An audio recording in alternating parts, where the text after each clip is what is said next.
Assalamualaikum warahmatullahi wabarakatuh. Selamat pagi anak-anak. Masih semangat ya belajar dari rumah? Mudah-mudahan anak-anak diberikan kesehatan dan anak-anak tetap mematuhi protokol kesehatan ya. Jadi pada pagi hari ini kita masih belajar tema 6 menuju masyarakat sejahtera. Subtema 3 masyarakat sejahtera negara kuat. Pada pagi hari ini anak-anak buka dulu bukunya, yaitu PB3. Nah, sekarang sudah masuk ke pembelajaran 3. Nah, di situ ada beberapa orang yang sedang antri di loket pembayaran pajak kendaraan. Ya, salah satunya di situ adalah Udin dan ayahnya. Nah, pada pagi itu Udin ikut ayahnya membayar pajak sepeda motor di kantor Samsat. Kebetulan hari itu Udin sedang libur akhir semester. Udin melihat banyak orang yang duduk sambil menunggu antrian untuk mendapatkan giliran membayar pajak. Membayar pajak merupakan salah satu pelaksanaan kewajiban sebagai warga negara. Apa sih itu pajak? Pajak itu adalah pungutan wajib yang dibayar rakyat untuk negara dan akan digunakan untuk kepentingan pemerintah dan masyarakat umum. Di mana anak-anak kalau membayar pajak itu membayar pajak tidak akan merasakan manfaatnya langsung ya dari pajak. Namun, pajak itu digunakan untuk membangun kepentingan umum ya, bukan untuk kepentingan pribadi. Contohnya, membangun jalan-jalan yang rusak, kemudian membangun fasilitas-fasilitas umum, yaitu adalah kegunaan kita membayar pajak. Di mana membayar pajak itu harus tepat waktu. Kenapa kok tepat waktu? Karena membayar pajak merupakan kewajiban dari warga negara ya. Nah, di sini ayah Udin itu membayar pajak tepat waktu. Berarti ayah Udin sudah melaksanakan kewajibannya dengan benar ya. Oleh karena itu, ayah Udin bisa dikatakan telah melaksanakan tanggung jawabnya dengan benar, yaitu dia karena membayar pajak tepat waktu. Jadi, anak-anak di rumah ya jika memiliki kendaraan harus membayarnya tepat waktu karena itu merupakan tanggung jawab dan kewajiban setiap warga negara ya. Jadi itu adalah masalah dengan pajak. Nah, kemudian di sini yang selanjutnya, ayo membaca dampak pelaksanaan tanggung jawab.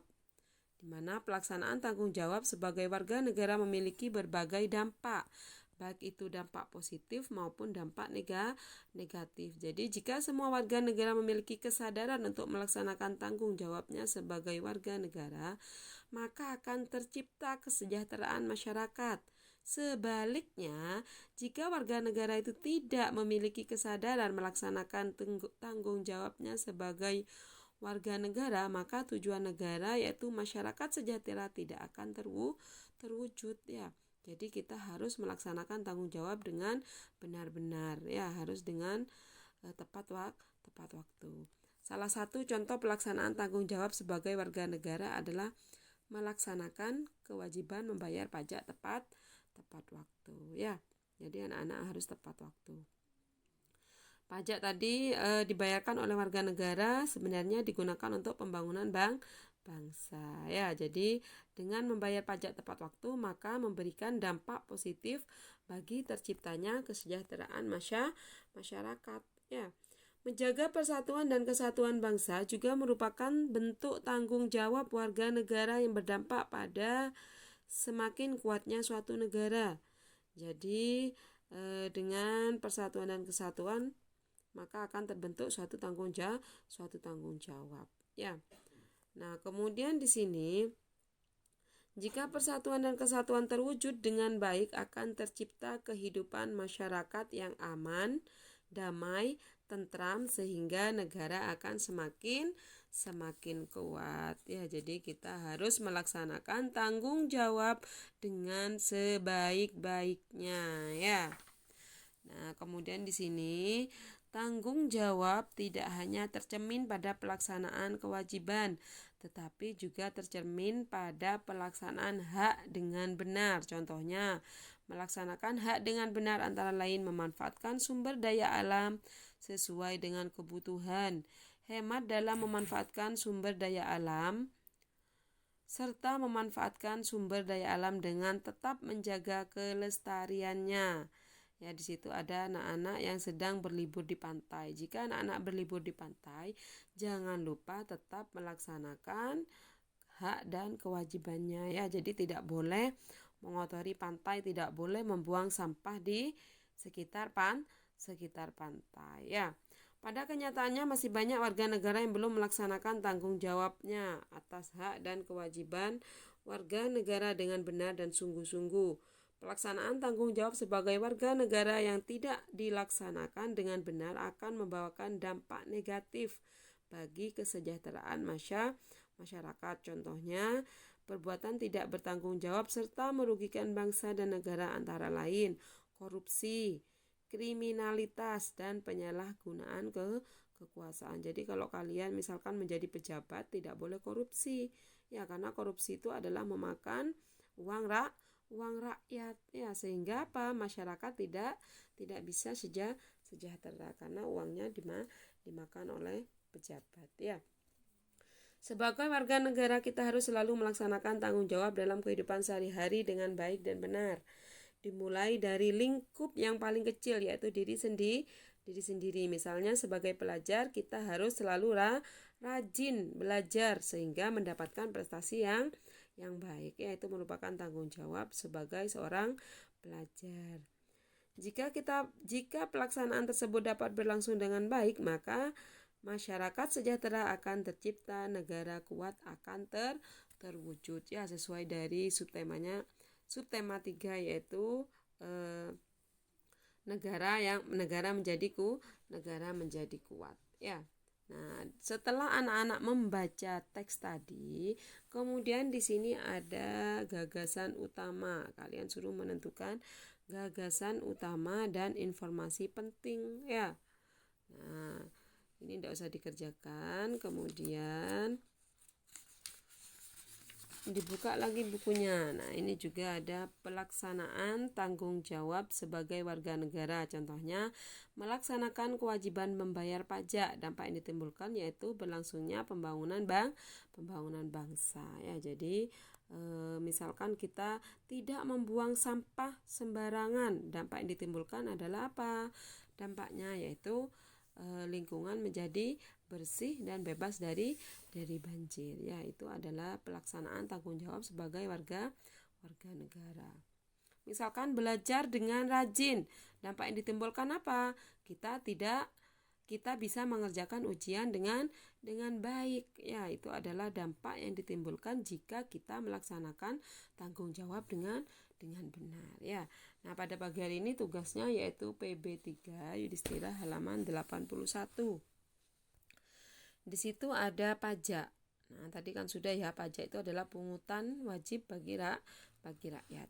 Nah, di sini juga ada fungsi dari pajak bagi negara kita. Yang pertama adalah fungsi anggaran, yaitu sebagai sumber pendapatan negara dengan tujuan untuk menyeimbangkan antara pemasukan negara dengan pengeluaran negara. Yang kedua, fungsi mengatur, yaitu digunakan sebagai instrumen untuk mengatur dan melaksanakan kebijakan negara dalam bidang ekonomi dan sosial. Kemudian yang ketiga, fungsi pemerataan, di mana pajak ini digunakan sebagai pembangunan infrastruktur secara merata. Yang keempat, fungsi stabilitas, yaitu untuk mengendalikan laju inflasi dan mengurangi jumlah uang yang beredar di masyarakat dengan cara memungut dan menggunakan pajak secara efektif dan efisien ya. Nah, tugasnya di sini kalian tulislah gagasan utama. Jadi setelah membaca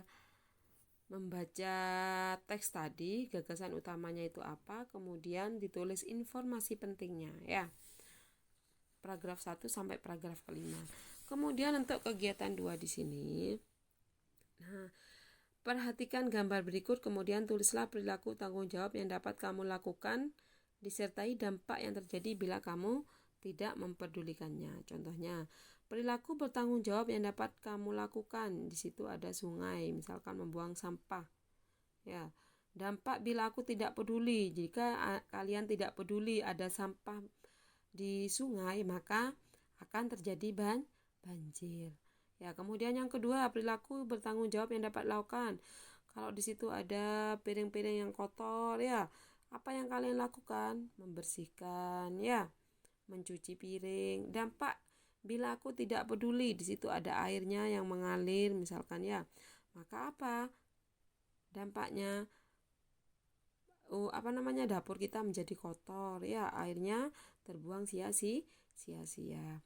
Kemudian yang nomor 3 juga, nah di situ ada kelas yang sangat kotor, kalian mencoret-coret papan tulis dan tembok, ya. Perilaku bertanggung jawab yang dapat kamu lakukan apa?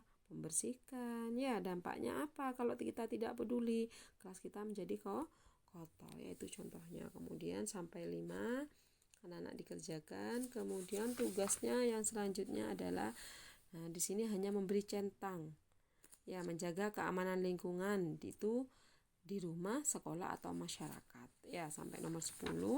Kemudian kegiatan 3 di sini, salah satu upaya pemerintah untuk meningkatkan kesejahteraan masyarakat yaitu dengan adanya BPJS. Apa sih BPJS? BPJS itu adalah Badan Penyelenggaraan Jaminan Sosial, di mana BPJS ini yang bertanggung jawab langsung kepada Presiden dan memiliki tugas untuk program JKN, Jaminan Kesehatan Nasional. Kemudian yang kedua, apa yang dimaksud dengan BPJS Ketenagakerjaan? Yaitu sebuah badan hukum yang disediakan untuk tujuan memberikan perlindungan kepada seluruh tenaga kerja dari risiko sosial. Tuliskan 6 program BPJS Ketenagakerjaan. Yang pertama yaitu jaminan hari tua atau JHT, jaminan pensiun, jaminan kecelakaan kerja, jaminan penerima upah, ya. Kemudian yang keempat, apakah yang dimaksud dengan BPJS Kesehatan? Yaitu merupakan badan hukum publik yang bertanggung jawab langsung kepada Presiden dan memiliki tugas untuk menyelenggarakan jaminan kesehatan nasional, ya, bagi seluruh rakyat Indonesia. Pada bidang apakah BPJS dan Ketenagakerjaan itu bergerak? Yaitu pada jaminan sosial, ya. Kemudian yang B, selain pada bidang kesehatan untuk menyejahterakan masyarakat, pemerintah juga melakukan upaya untuk menyejahterakan masyarakat lewat pendidikan. Contohnya yang pertama adalah bantuan operasional sekolah atau BOS, di mana bantuan ini diberikan kepada satuan pendidikan untuk agar apa? Agar anak-anak bisa belajar program yaitu wajib belajar. Jadi anak-anak yang tidak mampu bisa mendapatkan bantuan dari dana BOS, ya. Kemudian yang kedua yaitu bantuan siswa miskin atau BSM, di mana bantuan ini diberikan kepada keluarga yang kurang mampu agar dapat melakukan kegiatan belajar di sekolah. Kemudian yang ketiga, Kartu Indonesia Pintar atau KIP, di mana KIP ini yaitu pemberian bantuan tunai kepada anak usia sekolah yang berasal dari keluarga kurang mampu. Kemudian ada beasiswa pendidikan siswa miskin. Ini juga, ya, yaitu untuk membantu siswa miskin agar tetap memperoleh pendidikan agar apa? Tidak putus sekolah. Ya, kemudian yang selanjutnya yaitu lembaga pengelola dana pendidikan, yaitu tujuannya yaitu mengelola dana pengembangan pendidikan nasional, yaitu adalah program-program pemerintah yang agar bisa menyejahterakan masyarakat, terutama apa? Terutama bagi siswa yang kurang mampu sehingga bisa tetap belajar di sekolah dan mendapatkan pendidikan yang layak, ya. Jadi itu saja yang bisa saya sampaikan pada pagi hari ini. Kurang lebihnya mohon maaf. Wassalamualaikum warahmatullahi wabarakatuh.